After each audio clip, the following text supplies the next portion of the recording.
將會以英語廣播。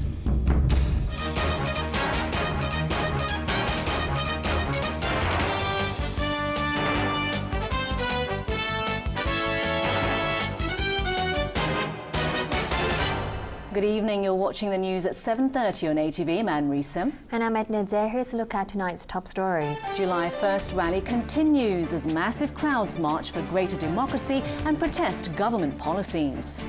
Liaison Office Director says turnout at today's rally would not sway Beijing on democratic reform. Japanese leader angers China by ending decades-old ban on his country going to war.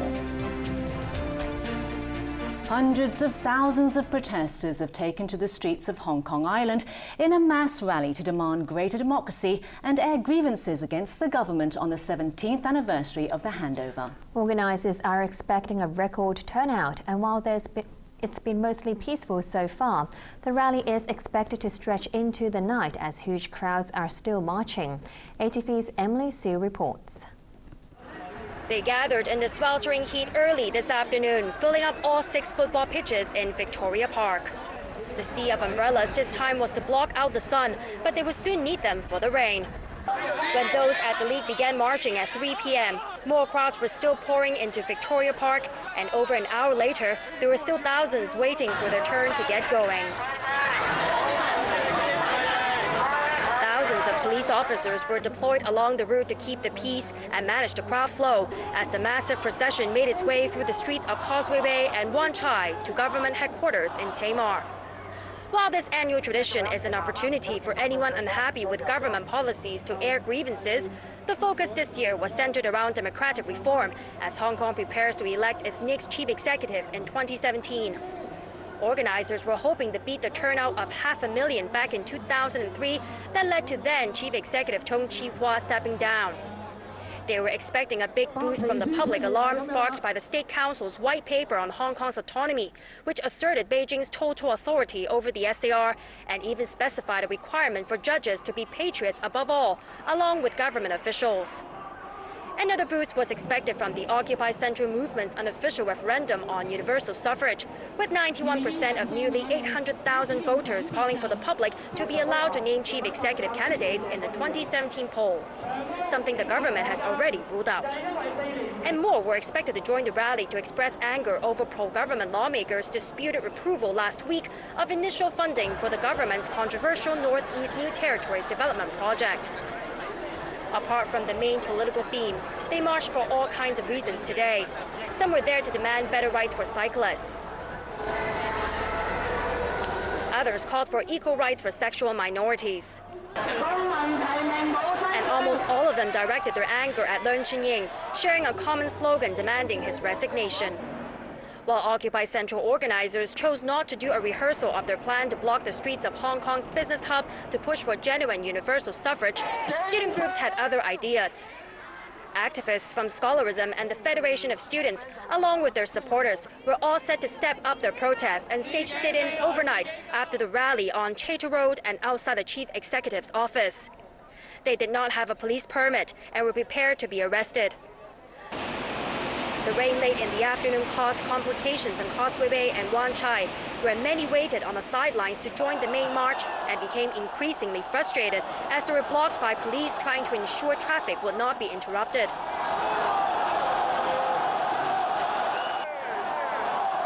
Many complained that police were deliberately trying to reduce the size of the mass rally, refusing to open an extra lane on Hennessy Road to accommodate the massive crowd. But police in turn complained that protesters were being unreasonable and uncooperative.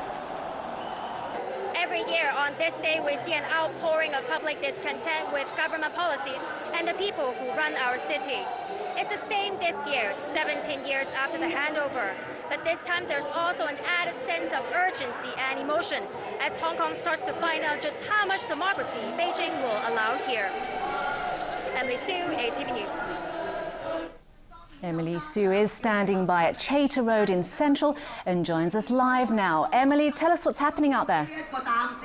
Thank you. I'm here at the Chater Garden, the ending point of today's protest march. Now, the weather here is extremely hot and humid because just 2 hours ago at 5:30 it started raining. But that didn't seem to have dampened people's spirit because, as you can see, everybody is just sitting on the ground even though it's wet from the rain.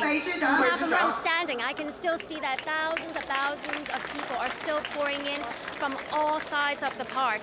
And just to give you an idea of how many people turned up for today's protest, back in Causeway Bay in Victoria Park, at least one football pitch is still filled with protesters waiting for their turn to start their march, which means the protest will probably last for the next couple of hours.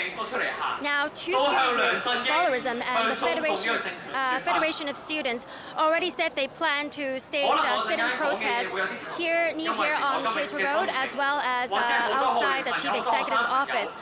Organizers on stage just announced that the leader of Scholarism, Joshua Wong, has allegedly been beaten up. But Scholarism has yet to say if that will affect their plans tonight. That's it from me. Back to you in the studio. Okay, thank you, Emily in Central. People from all walks of life rubbed shoulders with prominent democracy campaigners in today's march. Let's listen to what some of them have been saying. Again, we hope to reinforce the message. We want genuine universal suffrage. We've waited a long time, and we want Beijing to deliver on its promise. One man, one vote election shouldn't be just what Beijing wants it to be. They must not screen out candidates for our voting. The large turnout is here to tell the Central People's Government we want real democracy. Don't give us any fake stuff. We are not accepting anything less than true and real democracy. Hong Kong citizens and Macau citizens have the same faith in fight for democracy. We hope that Hong Kong will eventually have a genuine system electing the government leaders, and we hope that Macau will follow Hong Kong to have the chance to have genuinely universal suffrage. The election system is fully destroyed. Everything is not in order. So I come here to voice out what we want as a Hong Kong people, as a Hong Kong citizen. The government last week, they do not respect all the opinion and then prove that the new territory is the funding. The election process is not fair enough. It doesn't fulfill the international requirement. So there must be some negative emotion. A lot of people feel they want to do something, and it's been building up for a long time with a lot of frustration. And I hope it sends a stronger message to Beijing to be serious and sincere in dealing with Hong Kong people.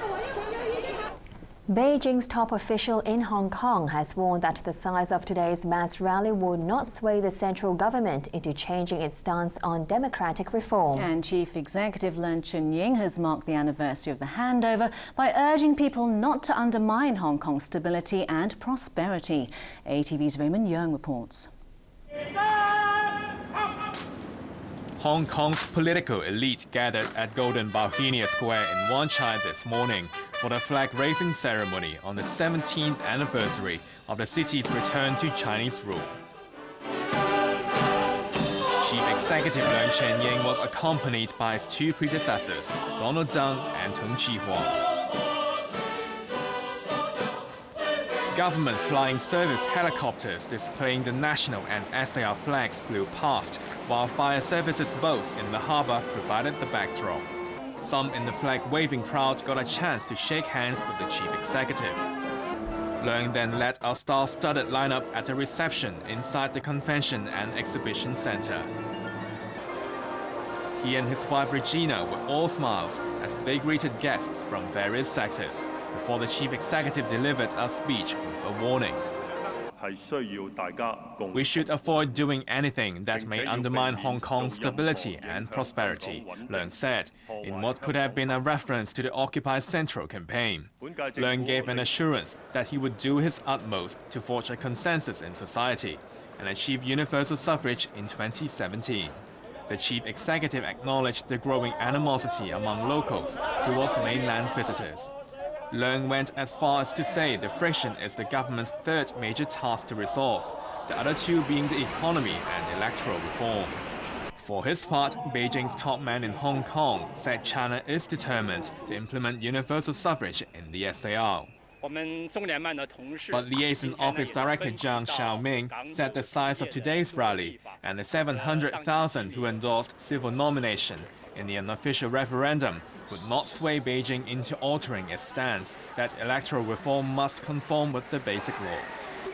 He added that the central government fully opposed radical and illegal acts by a small group of people, and he urged everyone to abide by the law. Raymond Yang, ATV News. Vice President Li Yuanchao has told 2,000 Hong Kong students visiting Beijing that it's up to them to safeguard the SAR's stability and prosperity. Li advised them to learn more about the rule of law so they can support the Hong Kong government in bringing forward political reform. In the opulent setting of Beijing's Great Hall of the People, 2,000 Hong Kong students and their teachers, in a group led by Education Minister Eddie Ng, were given a warm welcome by Vice President Li Yuanchao. Li, who was accompanied by former LegCo President and National People's Congress local deputy Rita Fan, chatted with some of the students before addressing the whole group. This student got some special attention from the Vice President, who asked him what year he was in. Primary 6, the boy replied. Li then told the students that it was up to them to protect Hong Kong's stability and prosperity. He